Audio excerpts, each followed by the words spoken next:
I've looked at a lot of Hinge profiles and noticed the same few issues over and over. As a guy in my late 20s, living in a large city in Canada, I've spent a lot of time on Hinge. I've also gone through countless profiles of friends who were feeling stuck in their dating lives. What I've discovered is that the problem isn't usually a lack of effort. Instead, many people are optimizing for the wrong things without even realizing it. Most profiles aim to describe the person accurately, but often they come off as abstract. For instance, I see statements like, "The hallmark of a good relationship is communication, trust, and honesty." While this sounds mature, it doesn't convey what interacting with that person would actually feel like. A small shift can make a big difference. Instead of listing values, turning them into behaviors can create a clearer picture. For example, saying, "I'm pretty direct. If something's off, I'll say it, and I appreciate the same energy back," paints a vivid dynamic. Another common line is, "The one thing you should know about me is I'm ambitious and hardworking." While this signals stability, ambition is often assumed on Hinge. A more relatable version could be, "I'm the type who plans things properly, then immediately accepts that the plan will probably change." This implies ambition and flexibility without stating it outright. And people respond to that.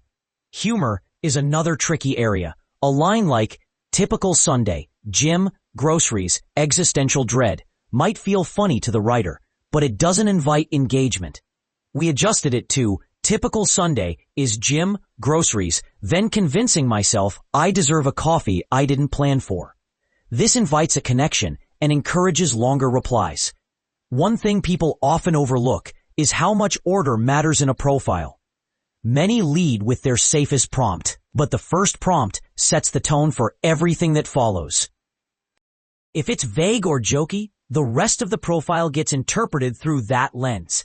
The structure that works best usually looks like this.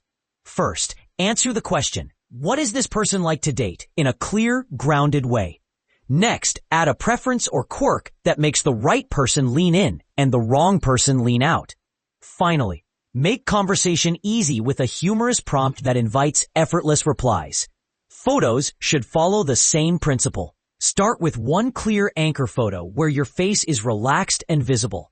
Then, include a context photo that shows your lifestyle and one that adds social credibility.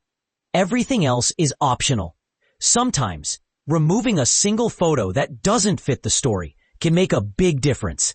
I've also noticed that people often soften themselves to avoid turning anyone off. Preferences get watered down and edges disappear. Interestingly, when someone adds one clear, grounding line that filters, they might see a slight dip in matches, but conversations become easier and dates happen faster. The right people recognize themselves in it. Most people don't struggle on Hinge because they're boring or awkward. They struggle because their profiles are optimized to be understood rather than felt. They explain who they are instead of letting someone imagine what being with them would be like. If you shine in person, but your profile doesn't reflect that, it's often not you. It's the translation.